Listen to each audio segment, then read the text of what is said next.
right. Good morning, everyone. Good morning to Saturday's Kids Corner. Today is the 9th, or is it the 8th? One of those. Long night. 9th, thank you.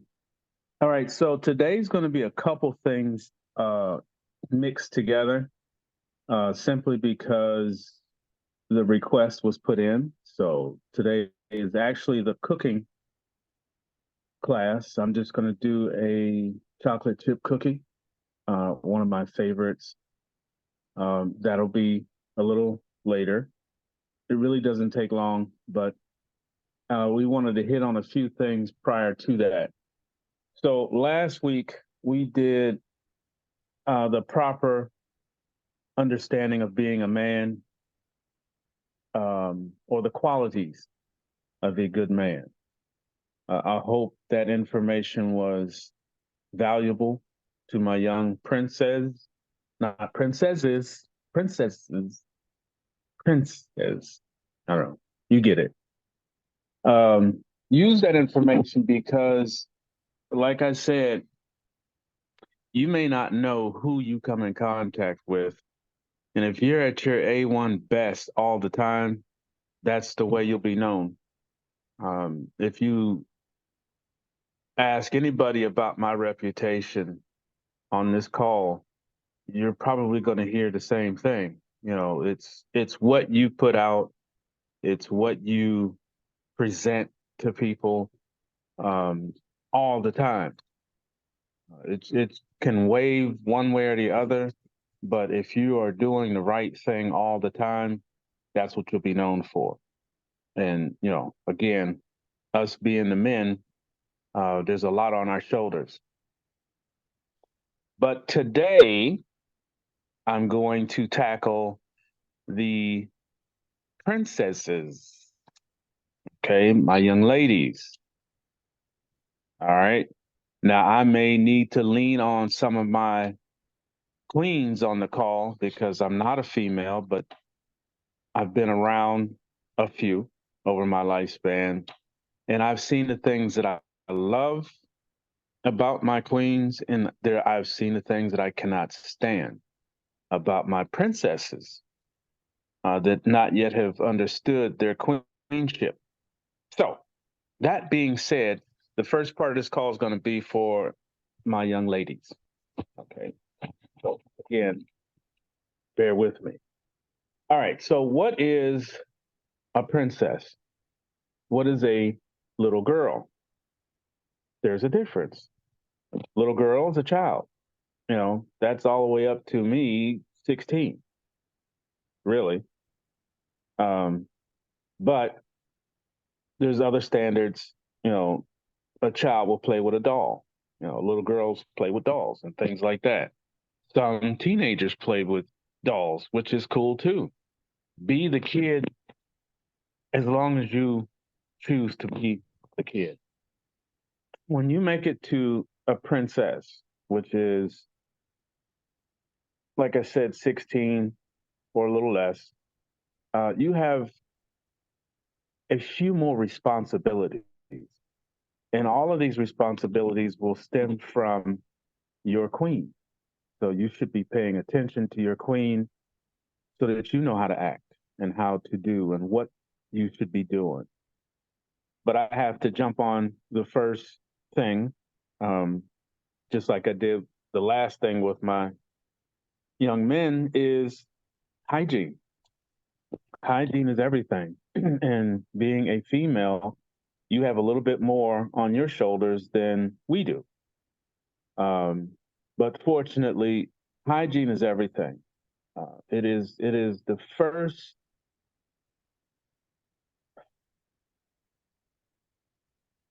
part of being a woman. And to me, a woman should be the absolute best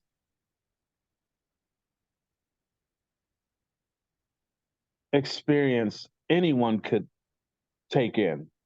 And that means, taking care of everything and making sure every part of you is right.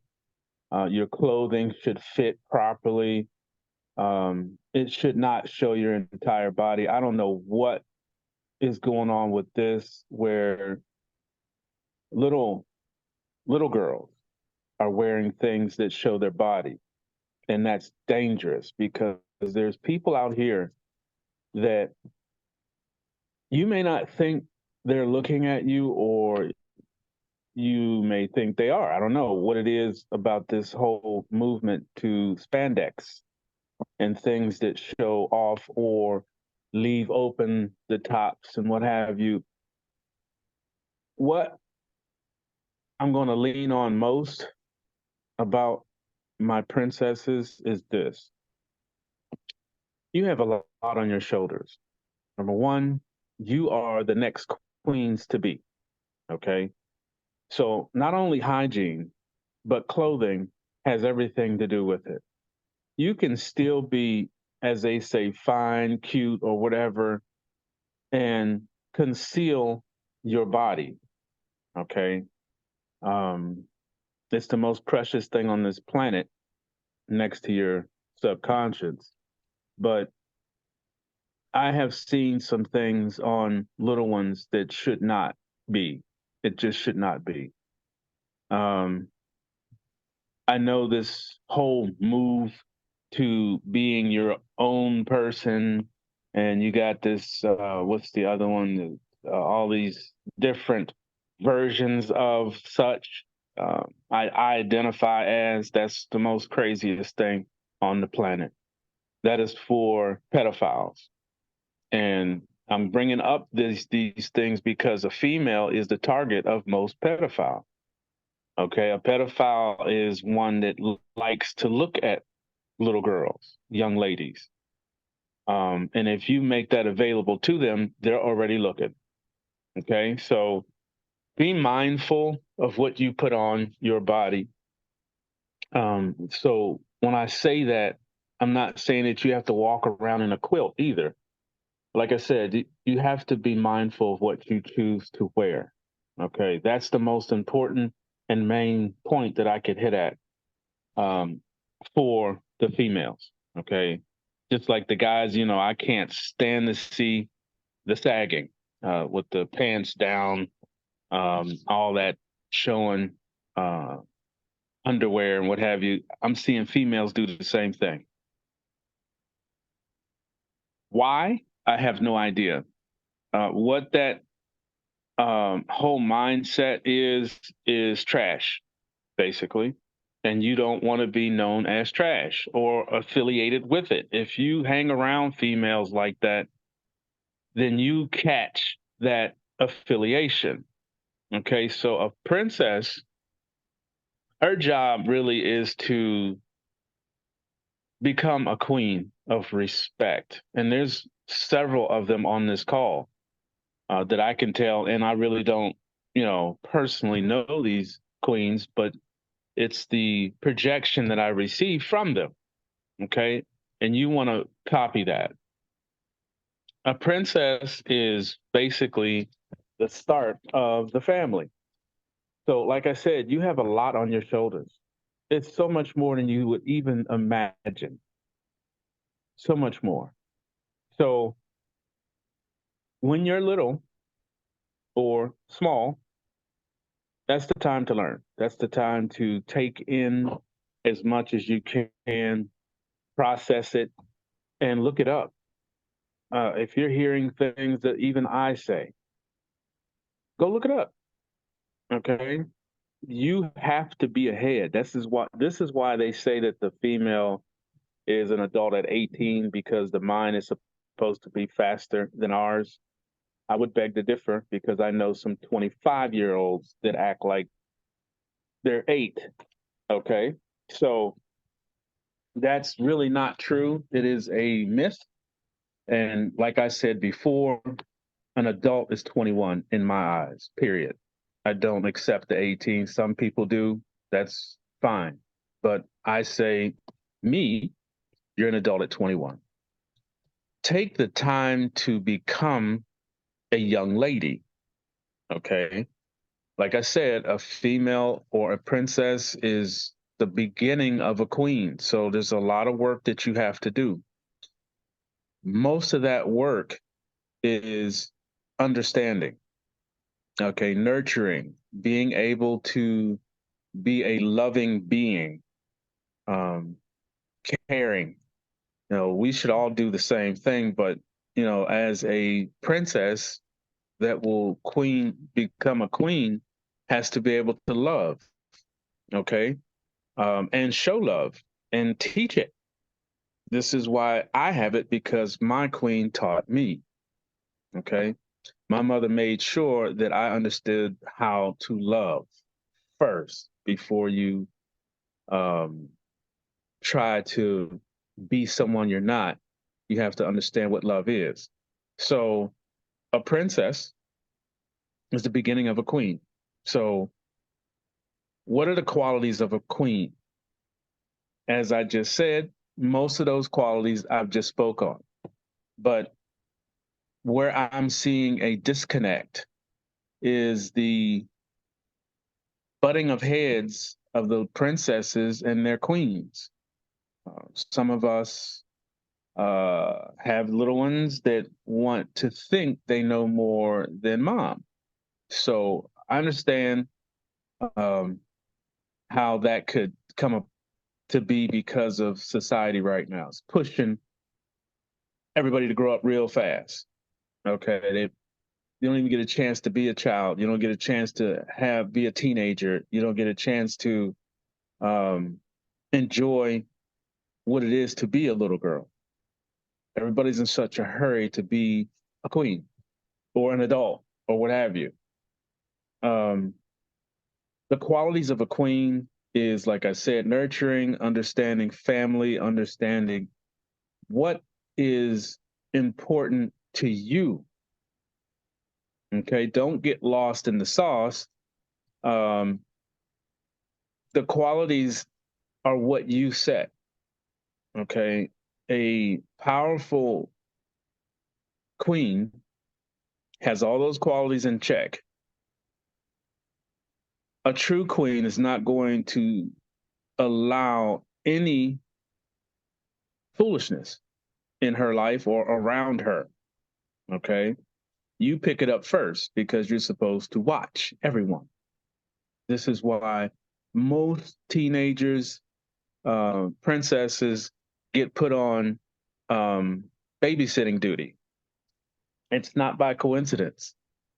You get babysitting duties to give you that understanding of taking care of someone, being responsible for someone younger than you, being a mini queen. Okay, when the main queen is not available, that's your job. So that whole babysitting thing, it's more than just watch your little sister or your little brother. It's training. Okay, because one day you're going to have your own. And if you don't know how to care for them, or if you are not experienced in nurturing or what have you, changing clothes, all that good stuff, making sure they eat, that's all queenship. So, my little princesses, I want you to pay more attention to your queen. Just watch her, watch what she does, mimic that, um, because that's your job in the future. Okay, some of you will uh, have family, some of you won't right away. So let's talk about that part. Of course, you know, the princess is one day going to become a queen of her own. Okay, she's going to find a king and do her thing and create that family. But in between now and then, there's three things that you have to have in place. And this goes for my princes as well. There's three things you need to have in place. Number one, if you're going to work, have your career first. Okay. First, notice I said first. If you're going to work in a specific field, get that locked in. Second thing, if you are going to go the route of a queen or queenship, which is the mother of children, then your male or your king has to have the same qualities in place. Okay. You will accept nothing less. Okay. I've seen these guys running around. They have the fancy cars, all the, the bling bling, the ropes and all that. That was a phase, but it means absolutely nothing. Okay. It means nothing. Um, Second thing has to be in place. Like I said, if you're going to go that route, he has to have the same thing. And all of my, princes on here should already be in that mindset, which I already know you are because I'm listening to you and I've seen your homework. Third thing, third thing that you have to have in place before you go into queenship. Now, there's a difference between dating and queenship. We'll hit that in a minute. The third thing is a place to live, your own set of, okay? Have your own keys. And that is to two things, your transportation and your front door. Notice I said your. Those four things, actually, because the car. Have your own vehicle, have your own transportation. If it's a motorcycle, you want to ride bike, great. But have your own keys. Before queenship. Now, let me back up into this dating part. And this goes for you too, fellas. The dating stuff is okay. I'm not going to try to sit here and tell you, oh, well, you can't date. No, no, that I'm real. I'm not here to push anything that I have not already done myself. Dating is fine. Getting into relationships is fine. Sex is not. Yeah, I said it. The reason why I said it, right. The reason why I'm saying that is because two things. Sex is something that should be shared between two people who have made a commitment. Please write that word down. That's your first homework. Commitment. And that's for both of you.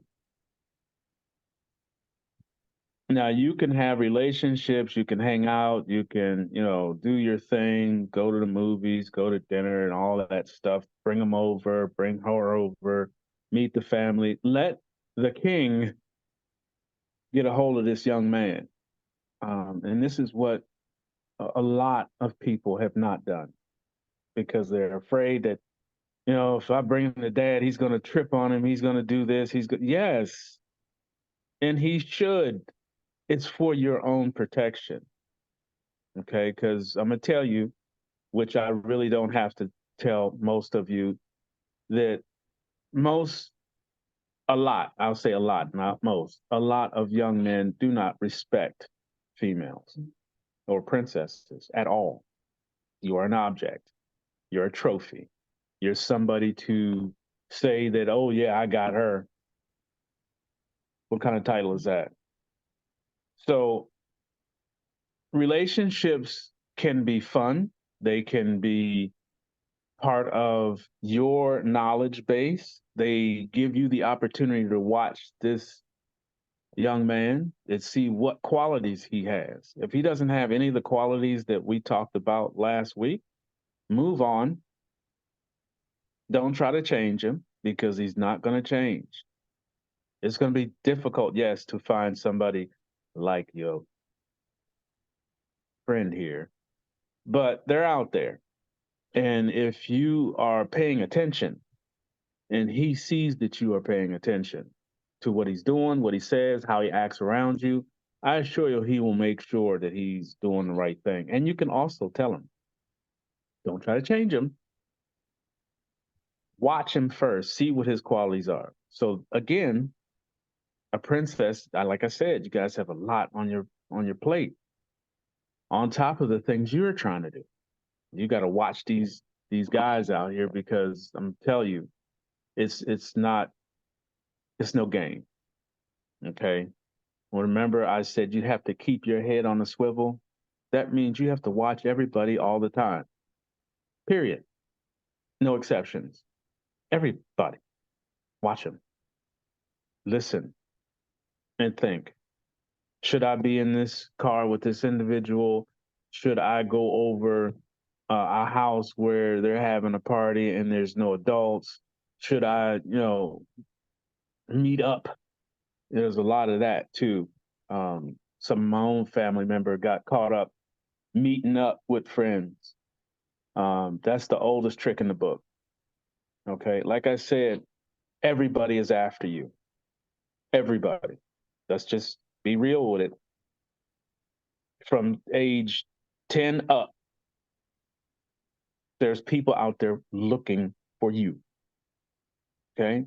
So it's not hard to find somebody that will definitely defile you or to destroy your dreams or get in the way of you learning or understanding what it is to be a queen truly. Take your time. There's no rush, there's no hurry. Make sure you got your own things. Like you see me. Mimic me, if nothing else. Don't wait as long as I have. But I'm very picky. I have my career, I have my house, and I have a car. Those things are in place. Now, if I should look to a queen, she has to have what qualities? The absolute same. Now, is it going to work out like that, like some fairy story? No, absolutely not. But the more you are prepared up here and in here, you know within your heart what you should and should not be doing or allow yourself to be talked into. Don't be naive. And I use that word because there are people out here that will get into this part of your understanding. Once they get in your ear, they can change your heart and change your mind. Okay. For what they want. And what do they want? You. Do they want you to be their queen? No. They want to use you, your body. Like I said, I don't hide the truth. I tell it so that you understand that if you don't know, then you don't know. But like I said, from the age 10 up, there's men looking at you. So you have to be at your best all the time. Now, enough of that. Let's talk about actual what it is that makes a beautiful princess. And to me, and I'm just giving you what I've seen and what I respect in some of my princesses out there, is number one, she respects her body. Number two, she has a mind on her head or inside of her head. She's not easily controlled or told, fairy stuff and you just run off with it. She has a plan in place, and some princesses want to get married at an early age because that's what they think about most. When you think about something over and over and over and over and over, you're manifesting it. Remember that. So, but as long as she's not acting on those things, because sex is not marriage, it's not. Marriage is a plan that two people come up with to execute for life. There's no in between. You make a commitment to I am and to that young man in front of you and to yourself. Okay? Not trying to scare you. I want you to know the truth. So when you make that commitment, it should be one that you're happy about, that you both came up to this agreement with, and you have your three things in place. Okay. So you can date all day long, but dating does not include sex. It just does not, because it's too easy. It's too, within a slight second, you can become a mother. That's all it takes. 1 second. All right. So relationships build character. It gives you a chance to communicate.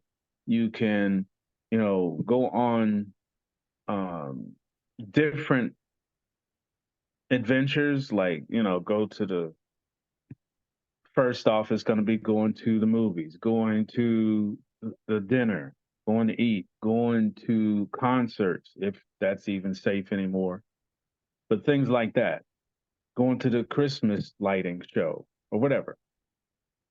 Let him see your qualities, the things you're interested in. Ask him, ask questions. If he doesn't want to hear you ask questions, he's not going to want to spend time with you. But you have to do that. You have to ask questions. What are your intentions? A lot of our young men are not going to be able to answer that question. That question will definitely let you know where his head is. What are your intentions with me? That sounds like an old question, but use it, because it will let you know where he's at. And if you don't ask those kind of questions, it's kind of in the dark. We don't know. I'm just hanging out with you. See what I can get off of you. Because that's what the intention is on his side. I'm only telling you things that I did myself. I'm no, preacher or priest or whatever. I'm still a man, and I did the things that I'm telling you. That's the reason why I'm telling you.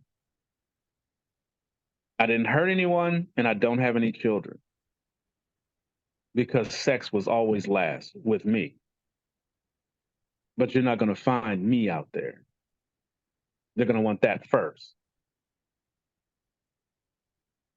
The other thing that I want to lean on mostly is you. As a princess, you have the actual ability to change.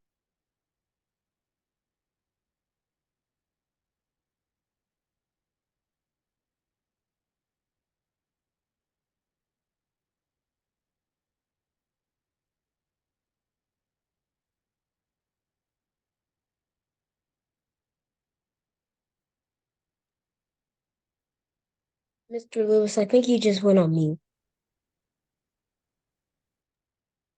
Yeah, I Yeah, I had just sent a message. oh. So you have the ability to change things around you at any moment. A true princess has the quality of royalty, even as a little girl. Okay, it's all in how you act, it's all in what you say, and how you present yourself. And the main thing that I would say that I've noticed with most young ladies is think before you speak, but speak. Do not be a quiet, I'm shy. Shy is okay, and you should be as a little girl, but don't be so shy that people don't know that you're there, okay? Because you'll be taken advantage of, because they think, oh, well, she don't know, she's not saying anything, so I can say anything I want to her. I can treat her any kind of way because she doesn't say anything. Speak, okay? Always speak. I've noticed that a lot from a lot of young princesses. They just sit back, quiet, quiet. Don't say nothing. Don't say nothing. No, no, no, no. Nope. We have to know what's on your mind. Go ahead and speak, but still be kind with it. Um, and that's the other part of it. The biggest part of being a princess is being beautiful. Okay. And do not allow anyone to say you don't look good, or you should start wearing this and put that on and cake all the stuff all over your face. Let me tell you, the most beautiful princess or a queen to me is natural. Okay. A lot of even our young men, they're starting to wear makeup, foundation. I ain't gonna lie, I hate when dudes do that. They're doing it. So a lot of that is coming from the television or advertisement or whatever is, the videos. Um, they want to be pretty. A man should not be pretty. Okay. Let's not get that twisted. That's another thing. But my princess, I'm gonna tell you, if you are eating right, if you are drinking water, if you are exercising, if you're doing all the things you're supposed to be doing, no junk, no sugar, none of that garbage, your skin absolutely beautiful. It's gonna go through its changes because, like I said, your body's different, way different. It's gonna go through changes. Okay. Allow it to do what it's supposed to do, because on the other end, you will be flawless. Don't ever allow someone to say you're not. That's where you get twisted. That's when someone gets in this and starts telling you, oh, you should do this, you should do that. Well, Sadie's over here doing, how come you're not? That person you need to run from. You are already beautiful. When you are brought to this earth, you are the most prettiest thing that could exist. Some of you now are gorgeous. Make sure you know who you are and why you are. Don't allow other people to tell you to put stuff on your face and on your skin or in your body that's going to damage it permanently.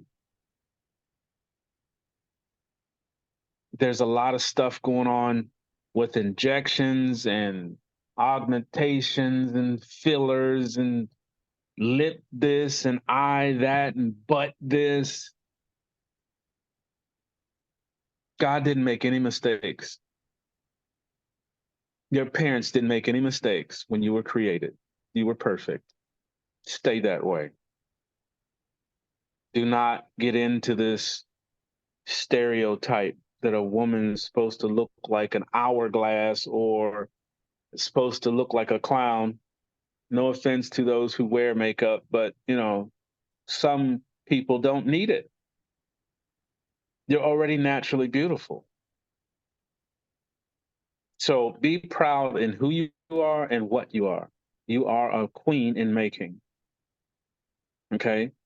The other thing that I would say too is a princess will have sibling princesses. And there's always that knocking of heads, arguing, fighting. Again, you represent the next generation of queens. If you have sisters, love on them. If you're the older one, teach them, pull her off to the side. Look, when you get such and such, this is going to happen to your body. Or when they try to get close to you and they start feeling on you, you let them know that's not going to happen. Teach her, because she's not seen the things you have. I've seen siblings fight to the point of getting weapons against each other. I've seen, on the news or on television that one sibling killed the other one because some boy that they both liked. So she killed her. You are the next generation of us. You are the one that's going to mold how men act. And there's a lot of the same going on. And I'm going to put this out here and I'm going to move on to the next section. That is some The demon activity. unfortunate part. Yes, sir? I said killing your sibling is just some demon activity. Oh, absolutely. Yeah. But see, that's also the disconnect and the hatred because there's no love between the siblings. That's why the older sister should love her little sister, and the little sister should love her older sister. If that love is there in place, that'll never happen. Yeah, there's going to be arguments because girls are girls. But when there's an argument, after everybody cools down, you should go back and get her and say, "Look, let's go to the room and talk." And then talk about it. When you do that, you are showing her how to de-escalate things, how to love, how to change a mindset. You were both angry an hour ago, then you go sit down and have a bowl of ice cream together and talk about what happened. That's teaching her how to talk to hers when she has it. The last thing that I have to touch on, and it's unfortunate, but it is very dangerous, and that is the girls that want to be boys. Okay? You know I had to hit it. You talking about studs? Studs, knuckleheads, whatever you want to call them. You know they exist, and that is an abomination. Okay? It is a fad right now because of the movement that has happened, this whole coming out of the closet or whatever you want to call it. And there's more young ladies in that mindset than you would imagine. The very girl that is calling herself your friend might be looking at you. So let's just touch on this just for a hot second. I'm going to show you the demonic implication of it.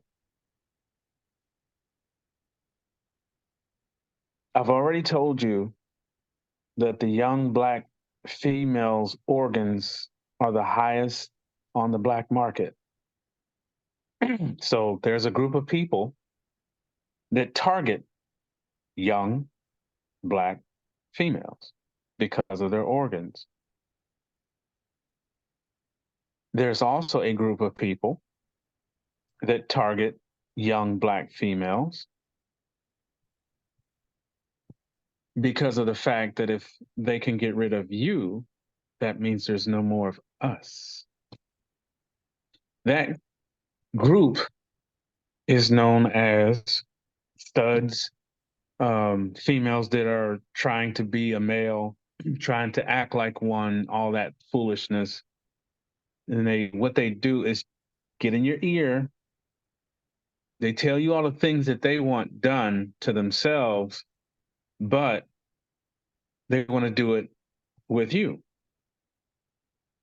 When they flip your mindset and make you go that direction, that means you never become a queen. You never become a mother. Your generation stops. Your race stops. Yes, your race stops. See, the whole idea of that whole thing is a lot further away than most people think. Oh, it's just they want to express themselves. Oh, no, no, no. No, these individuals have been altered in their mind to keep you from becoming a mother, becoming a queen, keeping our race around. Everybody on the planet is after us. I'm just telling the truth.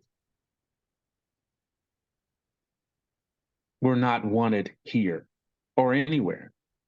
If you don't believe me, just look around. See how things are twisted to sound a certain way.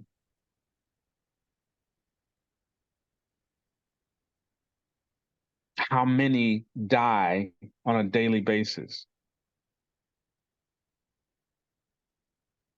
There's another word I'd like you to look up. Genocide. Genocide. Yeah, I think people do trafficking too, like kidnapping women and all that. Oh yeah. Oh, that's all part of it. That's all part of it. That's, like I said, those organs in those princesses are very valuable. That's what the gay men want. They want that womb. They want it young so they can attach it to themselves so they can act like they're having a baby. That's just disgusting. But it's the truth. This is why we have to protect them. Your little sister, my little sister, if I had one. You have to protect them with your life. And if my princesses are paying attention, they won't get that predicament because they won't get in that situation. They're not going to allow themselves to be taken off somewhere or be somewhere that's you're not paying attention. If you're not looking over both shoulders, left or right, or occasionally looking behind you, you're not doing it right. Not saying you have to go around like this, be a person, but be aware. Ask your queen. She'll tell you how to look around. Your cell phone is like a mirror, literally. When it's not on, if you look at it, you can look behind yourself and not even turn your head around. These are some of the tricks.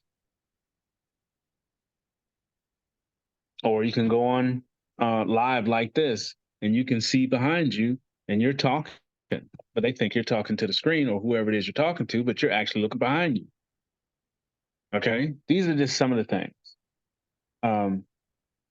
So I'm gonna leave it at that because I want to do these cookies for those who want to see. Any questions on what we just went over? Hey, sir. I think sex before marriage is also known as fornication, and that's a big Yes. mistake. Well, sex, fornication, sex, anything, any sex should only happen after you're married, period. I know that sounds old square and all that, but if you are having sex prior to marriage, you have desecrated your body. One, two, you're playing a game that you could wind up a mother, period. You're going to hear all the excuses. Oh, I don't like wearing those things, or I'll do this and you won't, and I'll make sure. No, that's all. I have to keep it PG. That's all a load of, you know what? Okay. If for some odd reason, which there really is no reason, that you just have to have sex, do it in your mind. Do it in your mind. It can be done. Do it in your mind. The body is the last. That should be with your king, period. The sooner we understand that, the sooner we can stop these young ladies or these princesses with 2 and 3 kids before they even get a car. How does Yeah, that work? yeah. I'm not getting a girl pregnant until I'm married. No, you can have a girlfriend. Like I said, it's okay. You have to learn how to be around a woman. So I'm not saying don't date. I'm saying leave the sex alone. So I want you to date. I want you to get into relationships. I want both. This goes for both of y'all. Get into these things so you can experience being around someone else. So you can experience how to, you know, see how this person's treating you, how you are treating them. Don't be a materialistic thing. And I call people like that things because that's what you're after. Things. You don't really want to be in a relationship. You want things. Buy me this, buy me that. I don't like you if you don't buy me stuff. No good. If that person or if you feel that you really like this person, you can give gifts. Notice I said gifts. A gift is unexpected and not repetitive. Let me get that clear. A gift is an expression of your gratitude for that person. Does it have to be a Rolex watch? Of course not. It could be a single rose. The colors mean different things. Learn the colors of the roses and what they mean before you start giving roses, because that's much further into a relationship. Gift is something that is, like I said, unexpected, and it will go much further than if he or she, I'll say it for both sides, is saying, I want some rims on my car. Are you going to get them for me? Or I like that Coach purse. I really want that Coach purse. You're after things, not a relationship. Okay. Any other questions? I can't really deal with a gold digger. No, they're out there. Trust what I'm telling you.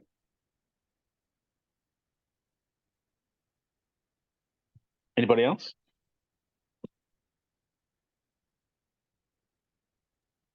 That's It it. just takes time. Oh, I was gonna say it just takes time to know each other. So don't rush into it. Take your time to know each other. Know each other wants, desires, interests. I mean, still, yeah, date, but have fun, but take your time. It's no rush. You have the rest of your life. There's no rush to get anything that you're not ready for yet. Absolutely.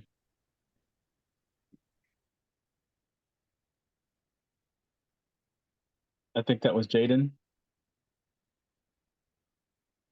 Yes, sir. Did you have a question? Oh, I didn't. I said that was it for me. Okay. But thank you. Absolutely. Absolutely. All right. So we ready to make some cookies? Sir. All Yeah. right. Here we go. So baking, you will find is science. Okay. Cooking is a science. It's how different chemicals come together, different products, different ingredients, all of those things come together to make a final product. Now, most people, when they look at cooking, they look at, okay, what can I create and what should I use to do so? So the main things are knowledge. So whatever you're going to make, you first want to look at the recipe. Everything has a recipe. Now, once you get into cooking to the level of either a beginner or someone who does it on a regular basis, like myself, you will start to retain recipes. So, like right now, I could just tell you what goes in chocolate chip cookies without even looking. I can look right at you and tell you what goes in there. But for someone who's starting out, I highly recommend reading. As you know me, if you don't by now, you should. I'm going to flip the camera so you can see. At least I thought I was. All right, turn this thing around. Oh.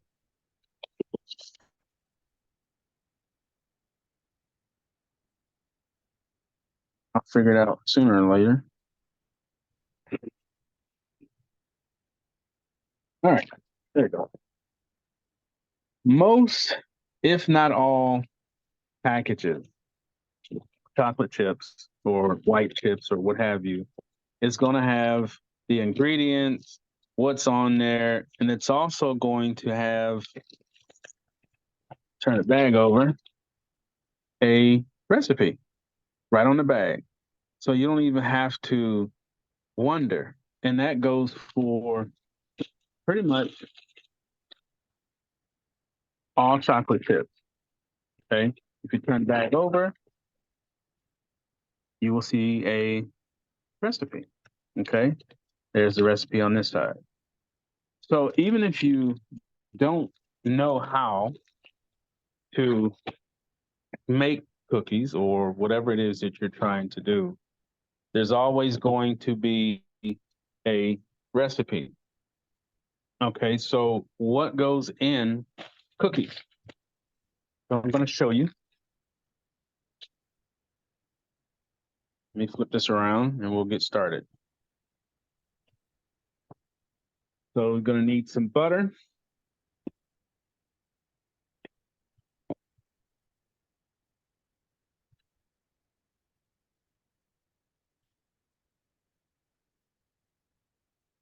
I used the good stuff. I really wanted to get the cam so I don't have to hold the phone. Got to do everything with one hand today. So bear with me. You're going to need some eggs.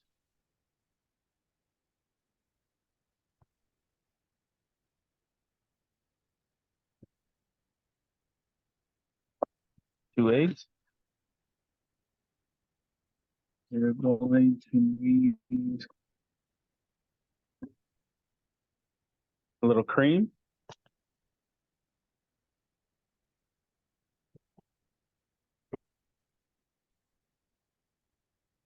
Need some flour.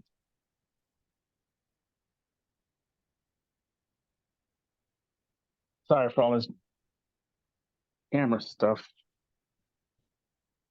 All right. Gonna need some baking powder. This is what makes them lift. Also gonna need some baking soda. Okay, gonna need baking soda. Going to need measuring cups, measuring spoons,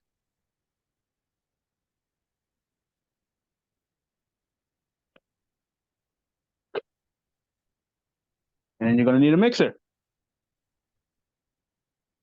Okay, I have this kind.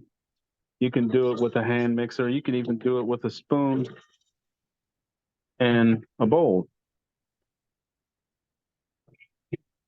You don't have to have all this fancy stuff.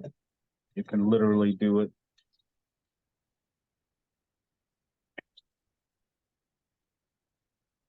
with a spoon. One moment.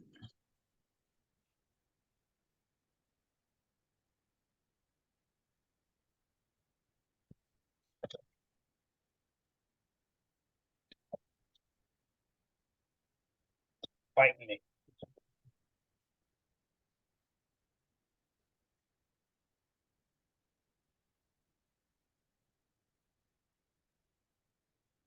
All right. So in the bowl, also going to need sugar.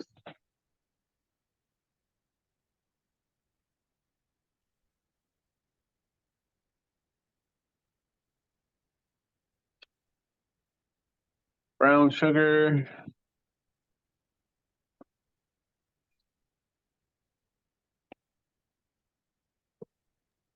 Mr. Lewis, isn't brown sugar very, very sweet? Yes, they both are. Brown sugar has more molasses still in it. That's why it's brown. And then white sugar, which I don't use, is bleached. I use erythritol. I can't eat sugar. So I use Swerve and erythritol and or Swerve Crystal. Okay. So those are all your ingredients. 2 types of sugar, brown and white, baking powder, baking soda, flour, eggs, butter, chips, and that's it. So let's put one together. One other thing.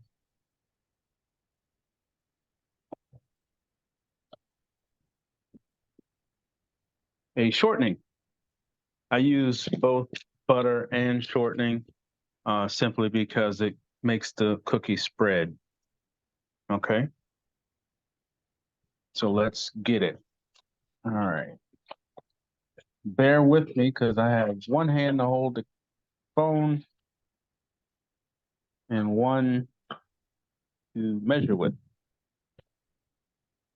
Mr. Lewis, you can grab properly a cup and make the phone stand up that way, and then we can just see you. Yeah, I could do that. Let's see if I can. Where can I put it where you can see me though? That's the thing. Let's see. Turn it around.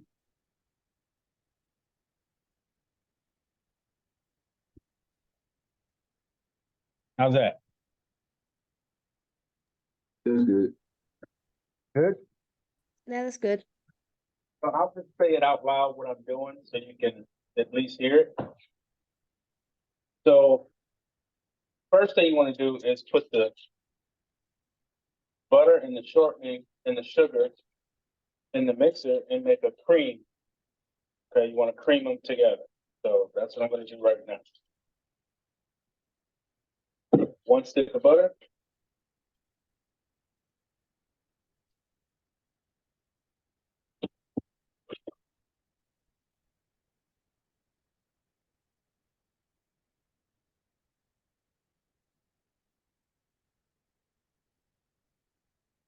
Half a stick of shortening.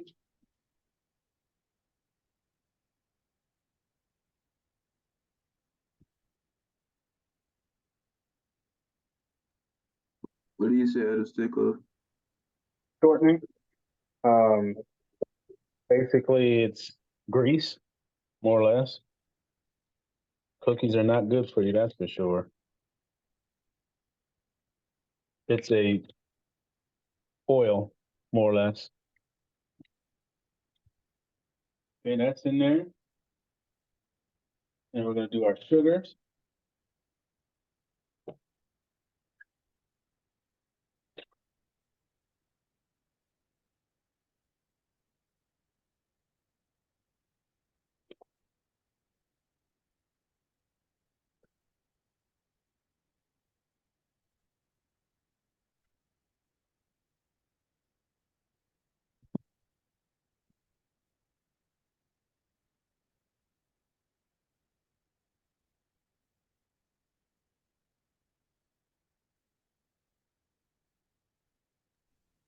Mentaba, what are those sweeteners that you use for people that can't eat sugar? What was the name of that again, please?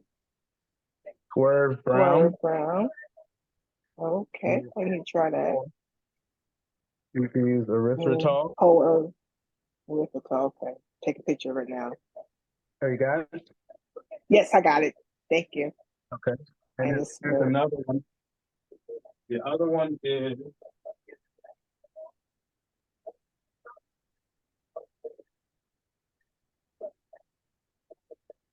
I'm actually going to use this one today because the erythritol I use for something else.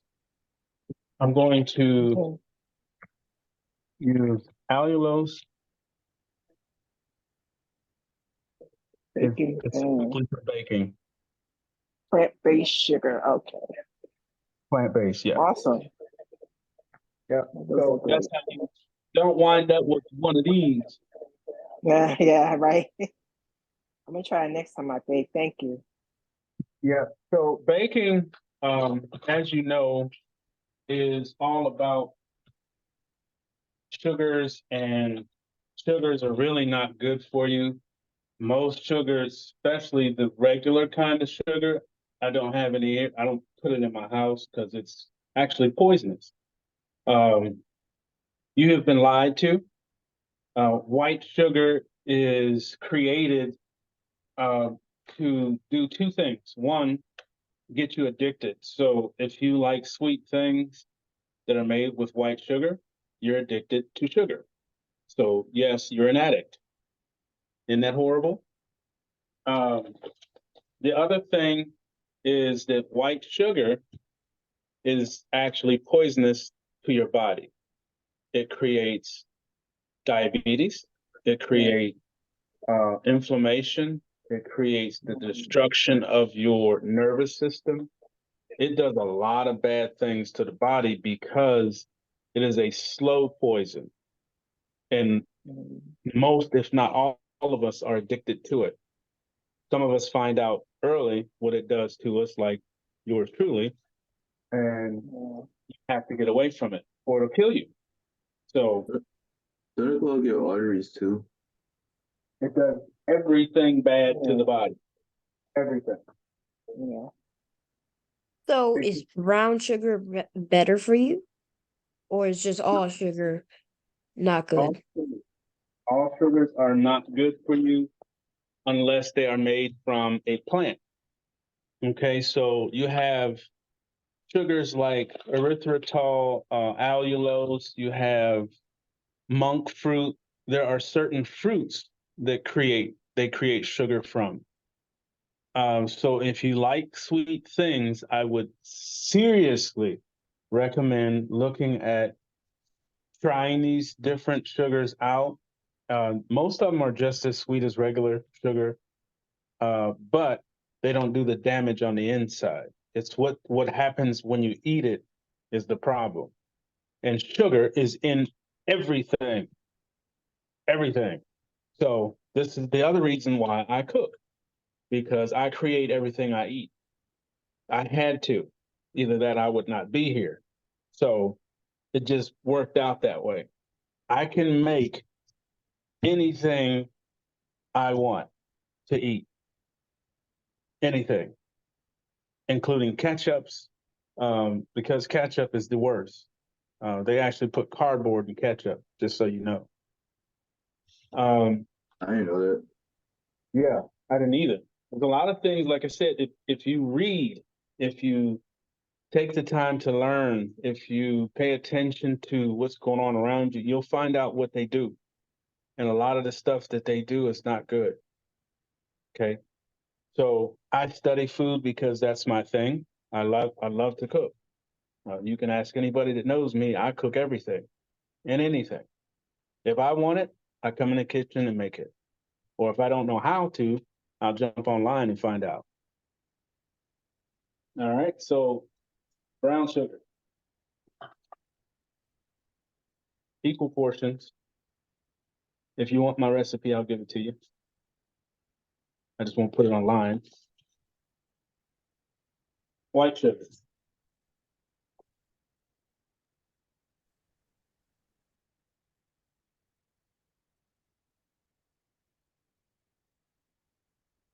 This is vanilla. So we put vanilla.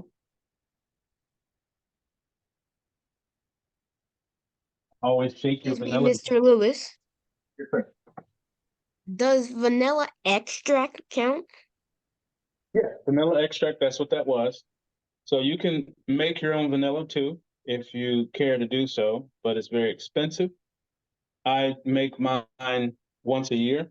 And when I make it, I'm going to show you that one because expensive Yes. is the word when it comes to vanilla. Um, but it does include or the use of alcohol. So it's okay. I won't be able to record that because I am going to be using alcohol, and alcohol on YouTube is illegal. Okay. So I'll show you how I do it, but I won't record it.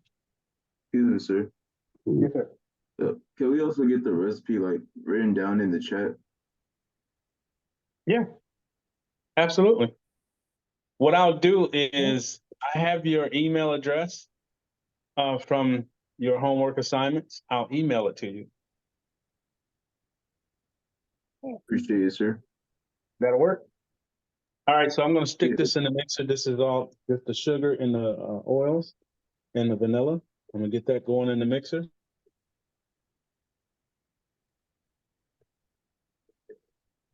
This is going to need a few minutes, so I'll be right with you.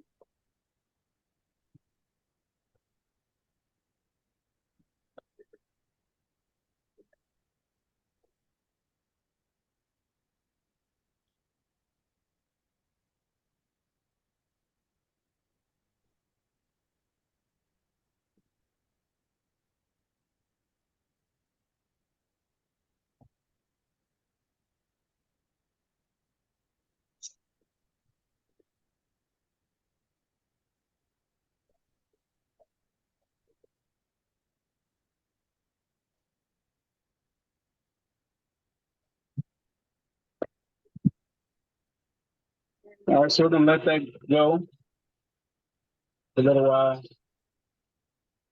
It does take a minute. I don't know if that's too loud or not. Is that the paddle?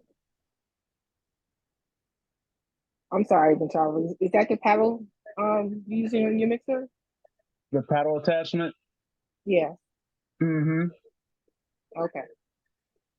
Yeah, it's Yes, gonna sir. be on the paddle because I'm gonna whip air into it. I'm gonna turn this way up in just a few minutes.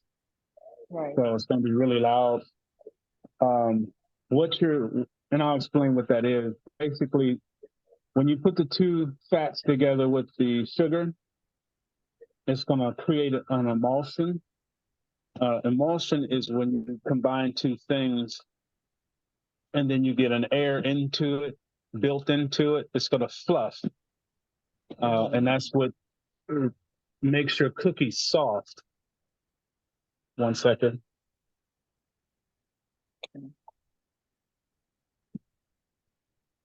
See how it's changed already? Yes.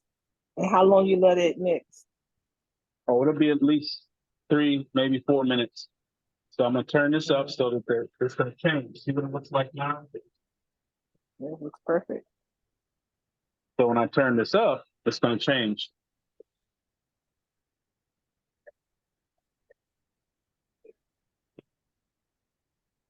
So we'll come back when that next phase hits. So again, cooking is like basic chemistry. And you have to know your items, you have to know your product, what they do, how they act with one another. Butter and sugar and air make what's known as a fluff. You see what it looked like when I go back over it, you'll see what it looks like on the next stage. It's 2 stages. The first stage is what you just saw, which is like I call it the pancake batter. And then the next stage is going to be the fluff. And you'll see how that turns out in just a second. About 4 minutes.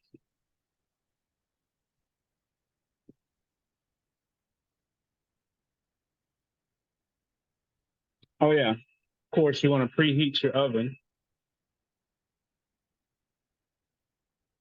So let's do that.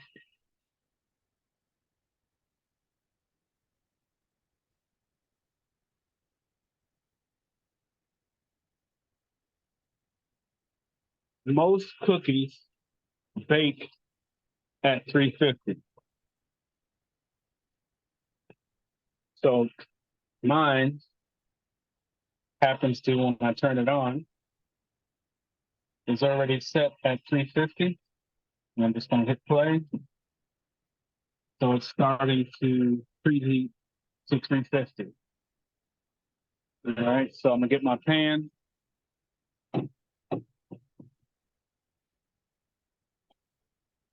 As you can see, I do a lot of baking.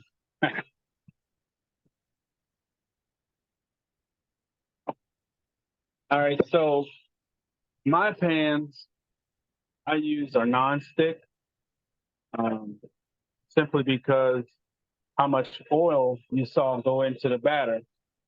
You don't have to spray anything. You don't have to put down any paper or anything like that. That's one of the other benefits of how much oil is in those cookies. You put the sugar back.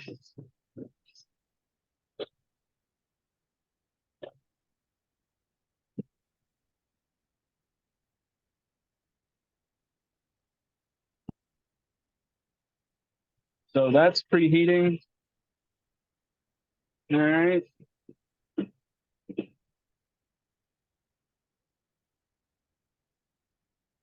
See that? It's been changed already. Yeah. So 2 more minutes.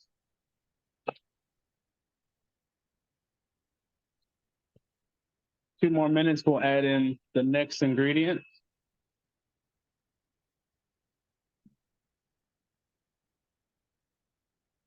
So the next ingredients that go in is the protein, and that's the eggs, and the cream. I use heavy cream. Gives your cookie a more of a cake-like consistency. It's not like a crunchy cookie. I like soft cookies, always have. So I've mimicked the way they come out to be the same way. My mom likes soft cookies too. Oh yeah, nothing like a. It shouldn't be so soft that it doesn't hold up, but it should be when you bite into it. To me, like I said, I'm into food. So when you bite a cookie, if it explodes from the bite and crumbs go everywhere, that cookie's overcooked. That's a hard cookie. Now some cookies are supposed to be like that, like ginger snaps. That's why they call it a ginger snap. Certain cookies are supposed to do that, but I don't eat those kind of cookies. One, they're messy. Two, you have to drink a gallon of water or something to enjoy it, or stick it in some hot coffee. I just don't like hard cookies. Some people do. I make them both. And the other day I showed you um, these guys. That's the oatmeal.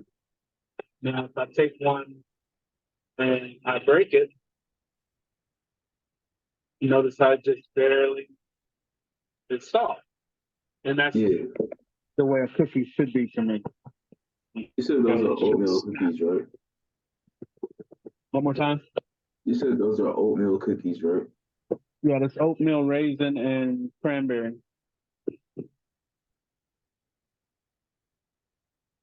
Oatmeal, raisin, cranberry.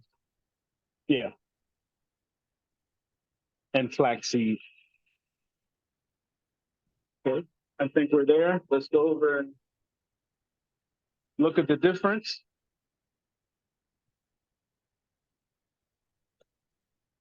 There we are.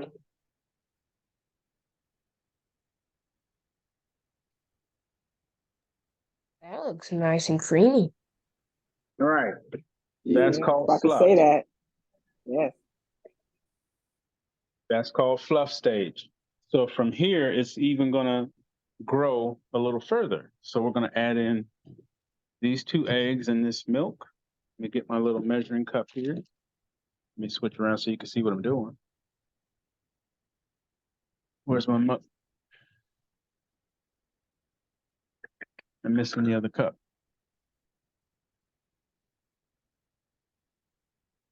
I'll just use this one. Always have to shake your heavy cream.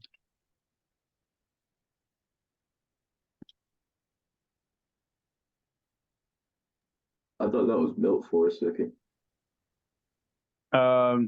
It's milk. It's heavy cream. It is milk, but it has all of cream in it that normally is taken out. Like if you drink regular milk, it's they take the cream out of it, and that's why it's kind of like water, more or less. I don't use regular milk. I always use heavy cream in everything I eat. All right, so we're gonna come over here. How much is that, Matavo? Is that like a quarter cup? I'll put the ingredients on. I'm recording, so I'll send it to you. Oh, okay. Okay. This is my actual recipe, so I don't want to put it online. My mom told me regular milk makes your bones sweet. Regular milk, say again. I said my mom said regular milk makes your bones sweet. Yeah, because they strip everything out of it. When they strip all of the things out that's supposed to be there, then your body can't use it. Okay, does that make sense? Yeah, that makes sense. If they take all of the good parts out, which they do, you're just drinking sweet water. And by the way, there's sugar in milk. Just in case you didn't know. I didn't know that. Yep. I did not know that either. Me neither. Yes. There's sugar in milk. Like I said, it's in everything you eat. They have not told you the truth, and that was on purpose.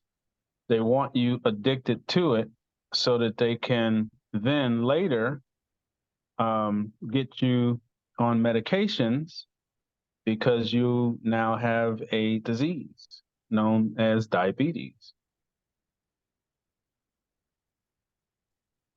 Of course, it doesn't always come from that, but it doesn't help the fact that you're constantly eating sugar every day, all day.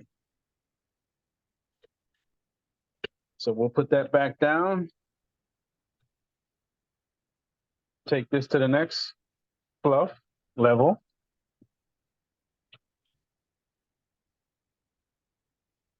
We'll be right back.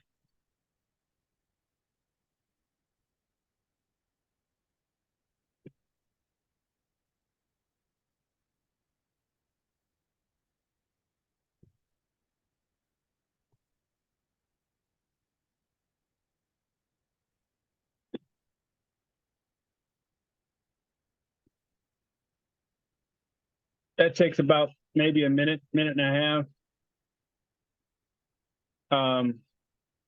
You want to scrape it down and make sure you get it all mixed in, which I did. Scrape down the sides and then restart it. That'll whip up one last time. And then I'll mix the flour with the other ingredients, the baking soda, the baking powder, and then put those into the mix. I fold the flour in, I don't beat it, because the whole purpose of what I'm doing right now is to fluff the batter. Okay. You can fold it right in the bowl, which I'm going to do, which may be a little difficult, but I'll just set the phone down. I fold the flour in along with the chips, and that's it. That should be just about ready. I can hear it. You'll get to be able to hear your batter.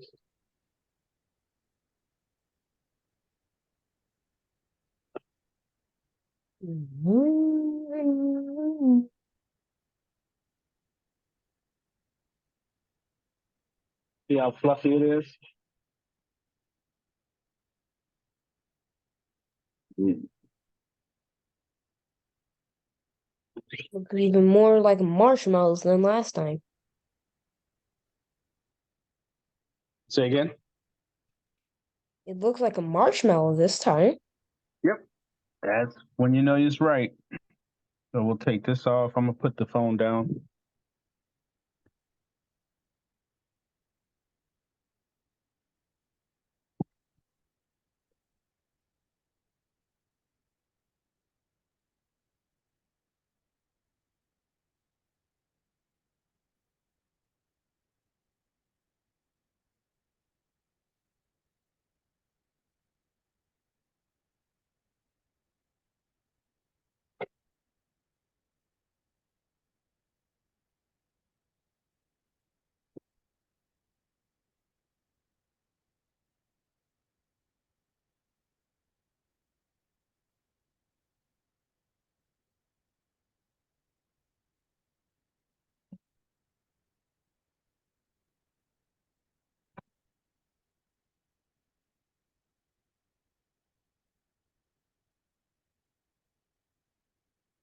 All right.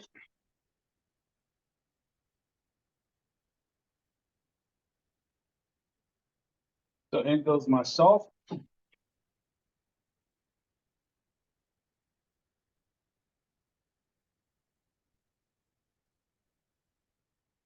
Flour. What I do is the first portion.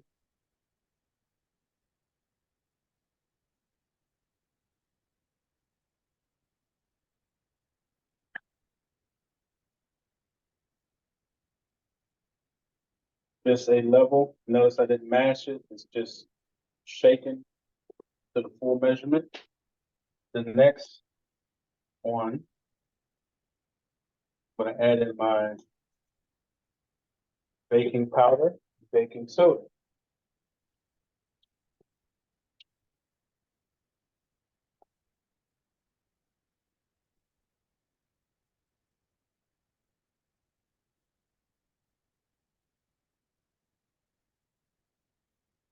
Baking soda.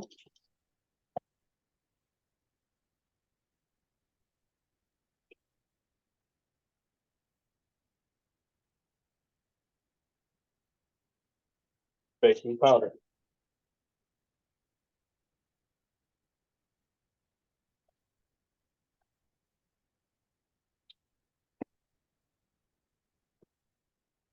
Hope this recording is not too long. Second portion of flour.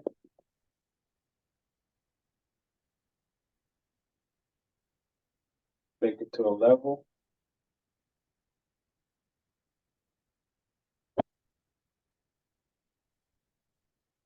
And this one. Take the level, add it. We're gonna fold that and the chips and all of the ingredients in.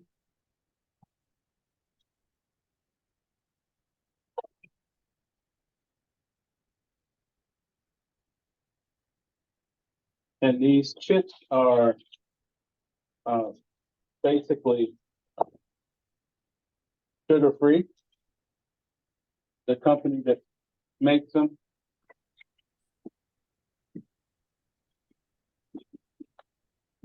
for keto baking. Okay, so they don't have sugar in them like the other ones do. So I'm gonna add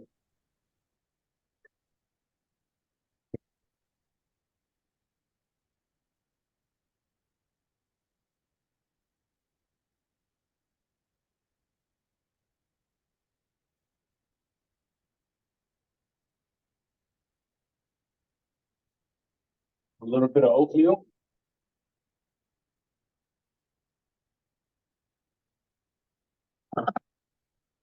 Just because I like oatmeal in my cookies, in my chocolate chips anyway.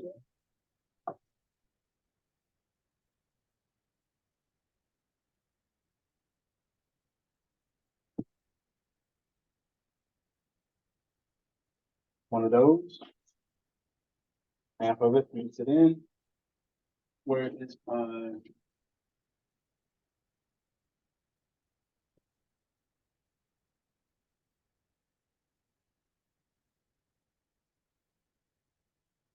gonna fold these in.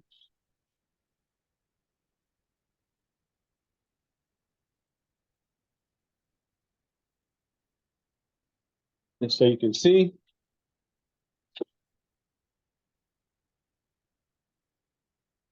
Just fold it in.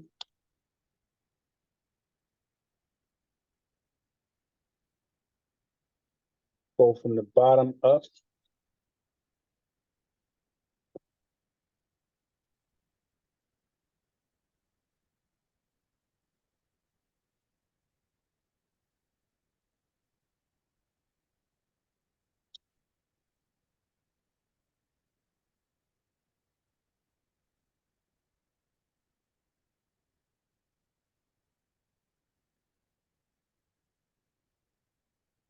And there we go.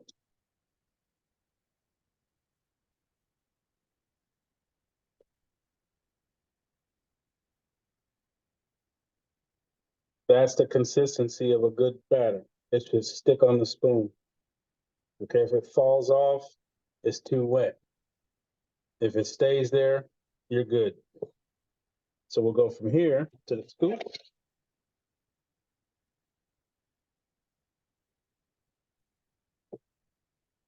Mix it just a little bit So more. what do we do if it's too wet?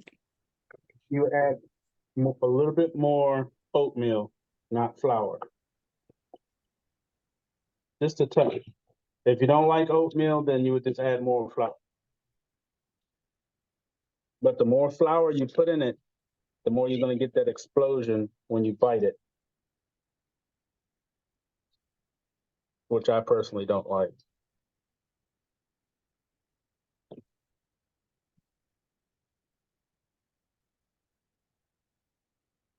Okay, that's good. I'll get our scoop.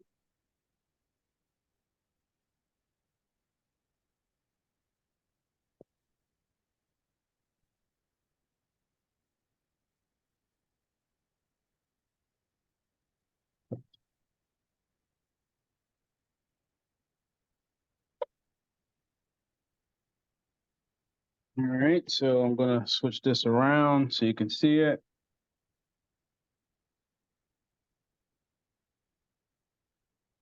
Okay, so there's your batter. And that's really it. It doesn't take long to make cookies. So from here, they're going to go right on to the baking pan. I'm going to put one, mash it a little bit because of the oatmeal. You don't have to mash a lot. I fill up the scoop to just a little bit more than a scoop so you can see. And I'll go give them room to spread out.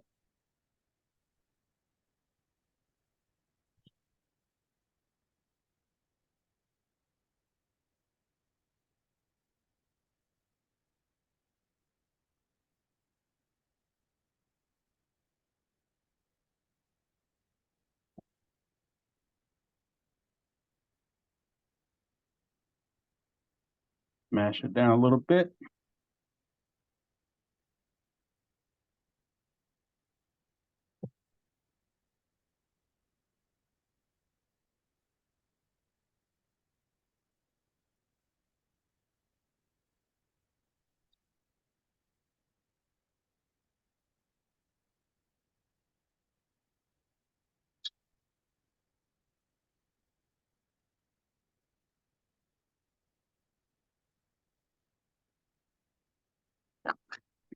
And then, of course, you're not going to cook all of these at once. This batch makes about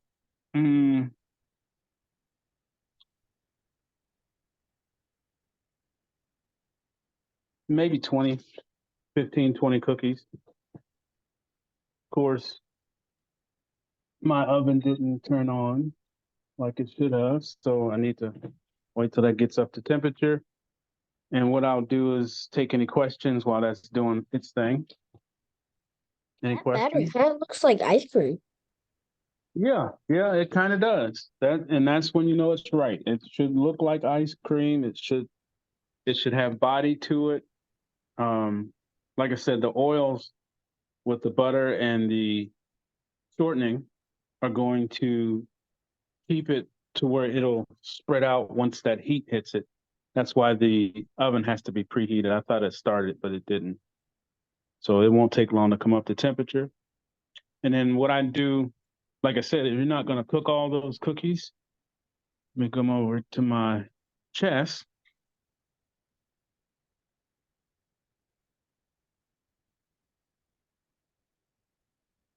I'll show you what I'm talking about. So in my chest, and this is why I say I cook. This is a chest freezer, and I make everything. I make my own spaghetti sauce. I make this is lasagna stuffing for the cottage cheese mixture, and on and on. So everything in here was cooked by me. I have, whenever I need, if I'm going to have a meal and I want some, like this is my stew. This is a beef stew. I portion it and freeze it. This way I always have something to eat. I don't have to go to McDonald's and all that foolishness because I don't go there anyway. And this is what I wanted to show you.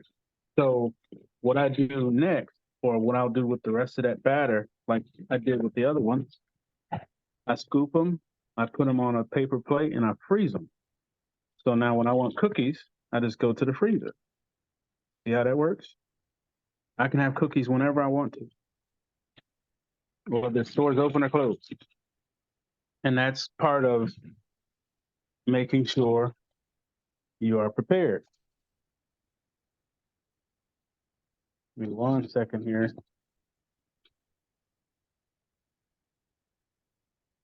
Okay, so that's, like I said, that's what I do. So I'll take the rest of this batter here, I'll scoop it onto paper plates, and then I'll put it into the freezer. And once they freeze, I take them off of there and stick them in the Ziploc and put them in the freezer. So I don't have to do all this mixing and whatnot when I want a cookie or some cookies. I can bake them whenever I feel like it. Any questions? It's pretty cool. You could cook anything you want. Yes, it is. And if you're really trying to impress a queen, that's one way to do it. I did make fried chicken before. I know making pork chops is pretty much just like making fried chicken. Mm-hmm. Yep, and then there's different things you can do to the meat prior to cooking it, which are called marinade or dry rubs, or there's different treatments to the meat that will change its flavor. I can make the same pork chop 9 different ways, and you won't even know it. You can. Mm-hmm. I can make Uh, chicken in probably a good 20, 25 different ways. You wouldn't know it. You It's know how to different make every time. burgers? Oh, yeah. Oh, yeah. What about steak? Steak is my Everything. personal favorite. Everything. When I say there's nothing I can't cook, the only reason why I can't cook it is because I don't know about it. And if I need to cook it or want to, I'll look it up and read the instructions on how to create it. Let me show you something that's in the freezer so you can see how serious I am about what you just said.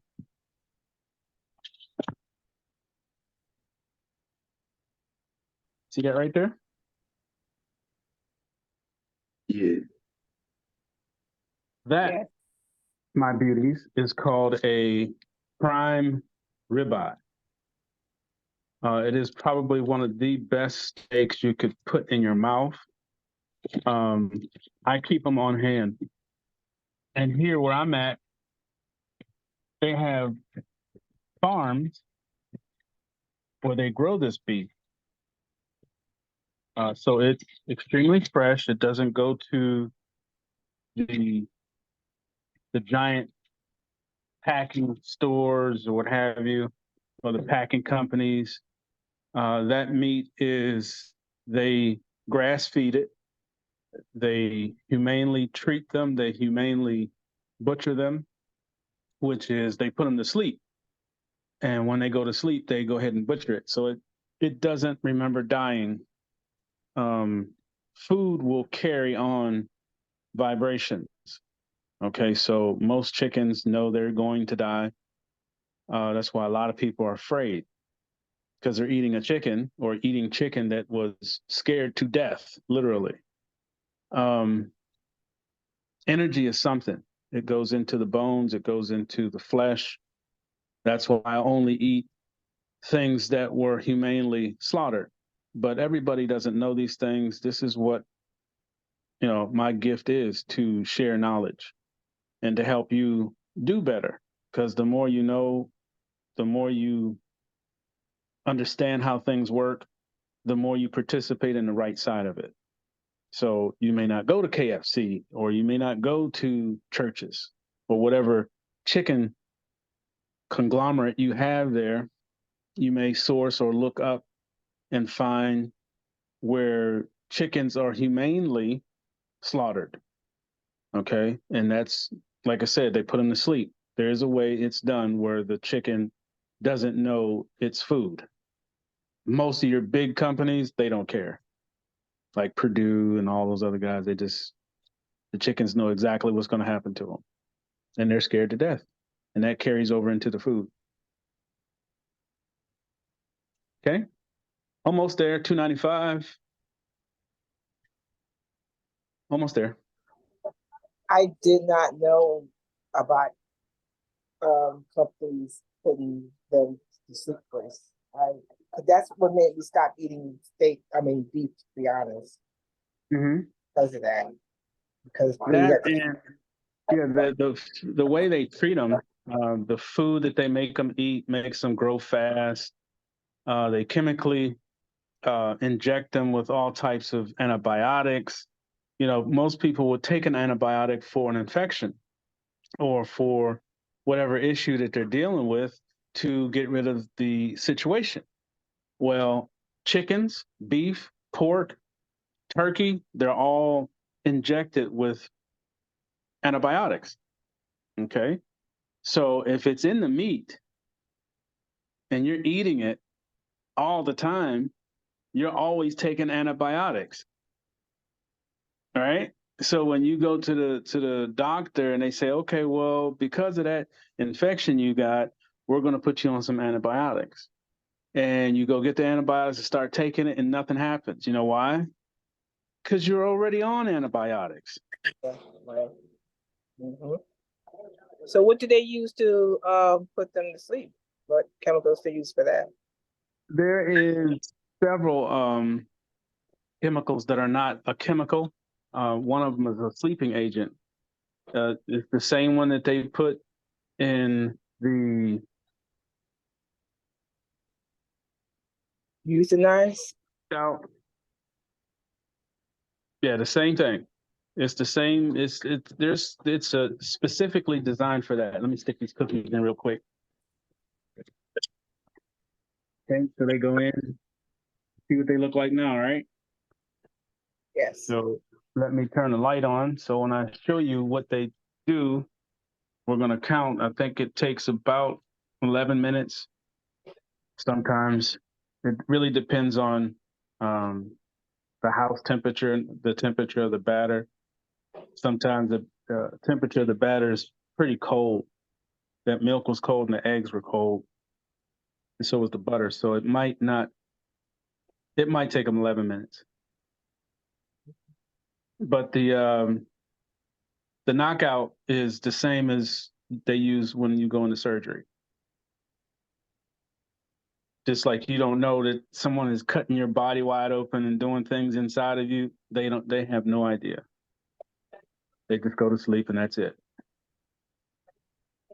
Okay, so it's still some type of chemical though. It's not really natural stuff. Right. Well, you can't naturally go to sleep and not know someone's cutting you. So it's not a chemical where it's ingested or into the meat. Now, sometimes it is in turkeys because that if you notice when you eat turkey, you want to go to sleep. Right. A lot of people call that itis or, oh, that sure is a good meal. I'm sleepy.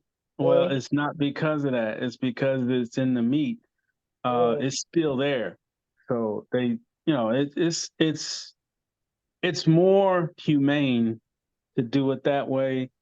And that chemical, the sleepy agent, is not detrimental to you. Not as much as the fear in the animal when it knows it's going to be slaughtered. Because that works up here. Yeah. That's why I feel like that. 'Cause I saw a cartoon about a cow being taken away from its calves because she was telling them this day will come, someday this day is here, and as it Yeah. was taken away, her babies were saying, "No, mommy, no," and then there was a burger. There was someone eating a burger, and he was saying like, "I wonder why I feel so sad." So I mean, that's what that's what made me stop. Yeah, well, it's all in there. Like I said, it's all in what you do. If you if you if you pray before you eat, there's a lot in that prayer. The grandparents, the grandmothers, grandfathers, and their parents and what have you, they prayed before they ate. See, prayer and food stops all of that. Okay. We've gotten away from that. We go to McDonald's, we go to Burger King, we go to whatever, whatever. Stuff comes in a box, you shove it in your face and keep on going. Yeah. There's no prayer, there's no time to reflect on the fact that that animal gave its life for you to have substance. There's no time for you to clear your mind to give thanks that you're able to eat. There's a lot in that prayer. So even if you're going to these fast box places or whatever, if you eat like that, take a second. I know, our life right now is so hurry up, hurry up, hurry up, hurry up. Pull over if you're in a car, take a second and give thanks for that animal. Even if it's a taco, a cow had to, leave for you to have that taco. So when you do that, that lessens the carryover into you. And it gives, you show I am that you are, thankful that you were given the opportunity to eat. There's some people that don't get to eat. Literally. So let me show you real quick. I think it's been 4 minutes. Can you see them? Yes. See how they've changed Yeah. shape? Spreading, yeah, I like how it's spreading out. Yep. I need to These do that will with be my 11, they'll probably be 11 minutes. I'll be right back, sir. I gotta blow my nose. Any other questions while I clean up? Are my queens still here? My princesses? Y'all quiet. Yes, I'm still here. All right. So now you can make some cookies for mom, right?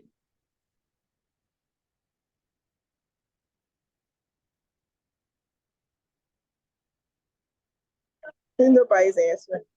Yeah, I noticed. Sure to get quiet. I think they're Yeah. thinking about what you told them. You fed them. You fed them good.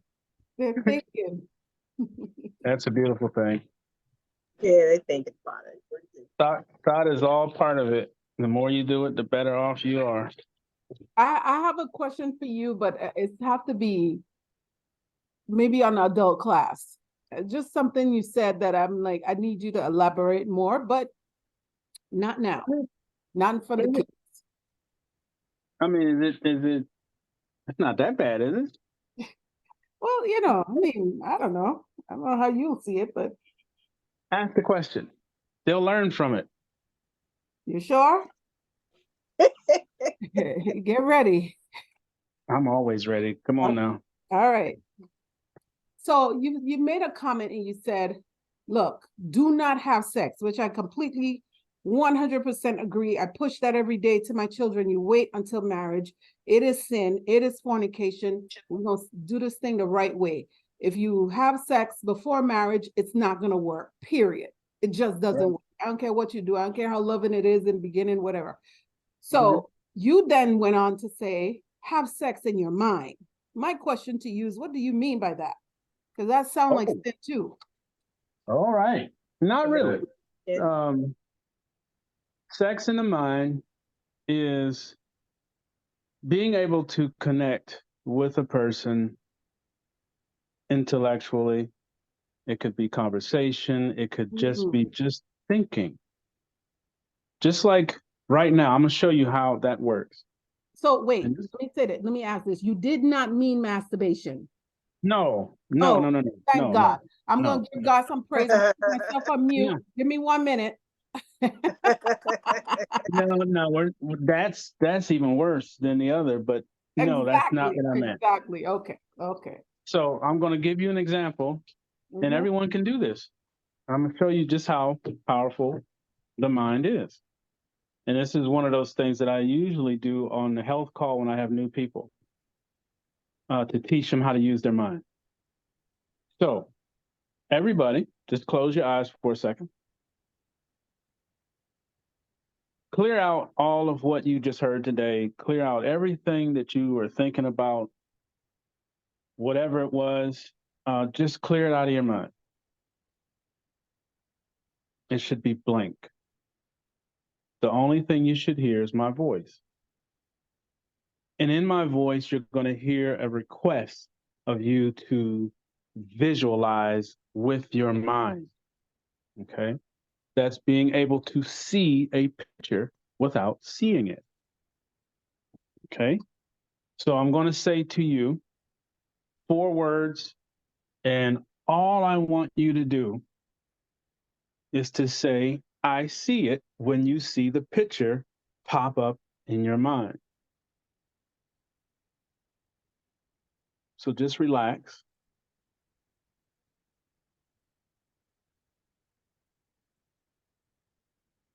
Remember, you're listening to my voice.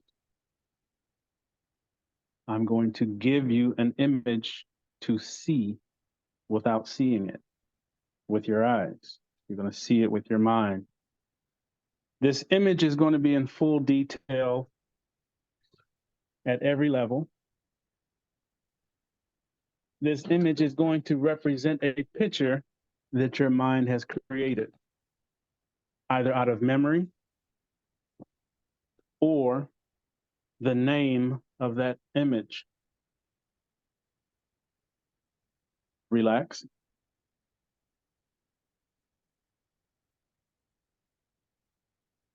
The first word, when you see it, say, I see it. Basketball.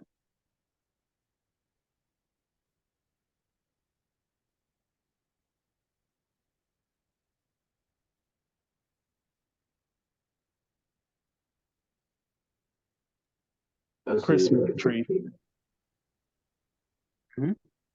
No, I was saying I see it. Okay, awesome. Christmas tree.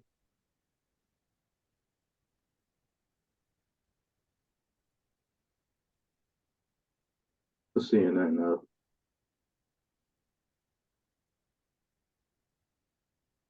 Sunset.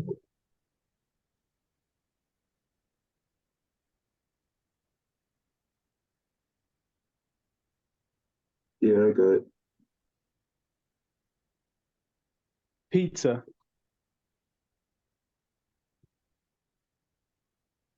I'm thinking about pizza now.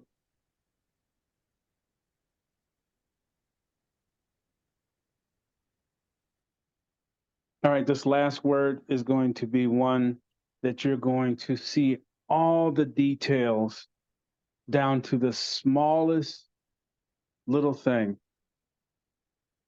This next image is going to be an image you will never forget. It is an image that you know quite well, but I want you to make sure you see all the details.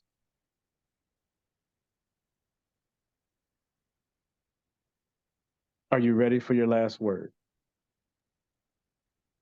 I'm ready for anything. Careful.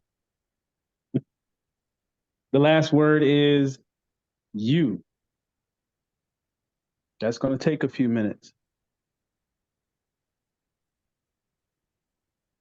All the details, everything about you. I see it. I see myself.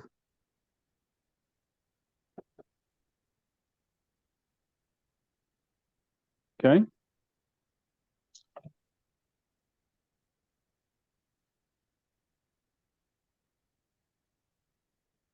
All right, Queens. Y'all were mighty quiet during this time. I heard from my little ones. Did any of see y'all it. see it?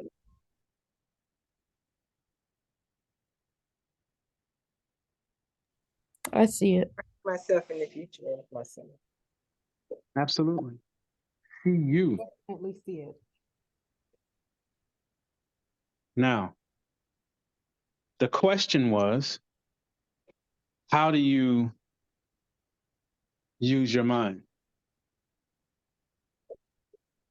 First, the mind is capable of doing anything, literally, as you just witnessed. So when you talk about what are you capable of doing with your mind, you can literally do whatever you want. You can fly.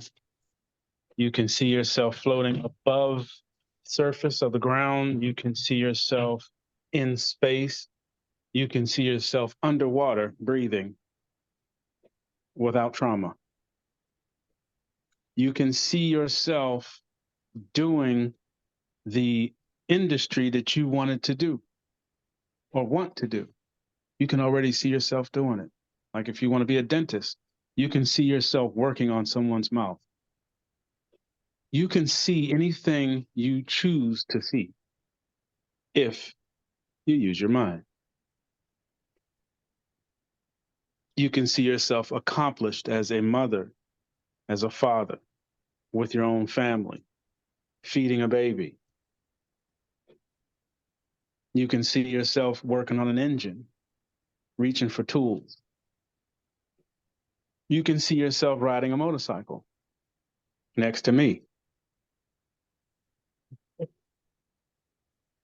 You can see yourself anywhere doing anything if you so choose to see it. So, to answer your question, yes, you can have sex in your mind. It won't be the same, of course, but you can see yourself extremely whatever that is to you. I don't want to go too deep because we do have youngins on here, but you know what I'm saying.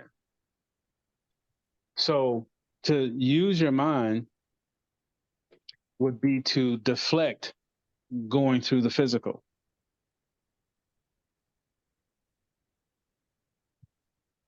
Okay. It's about being happy. It's about being satisfied. It's about being content in your self being. It's about being powerful and not naive. It's about being strong in your womanhood so that you're not taken advantage of by anyone,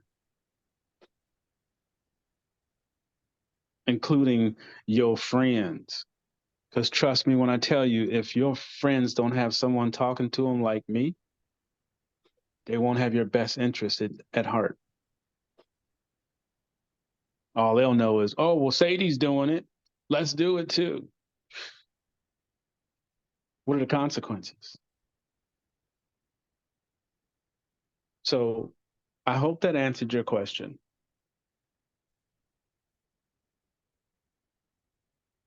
It kind of did, but you know, we probably need a deep class. You know what I mean? But it's okay. Yeah, we can do the deep class. That's not a problem. I don't have a problem doing it. So right now, Help we have call. those young kids on the call. We having sex with nothing.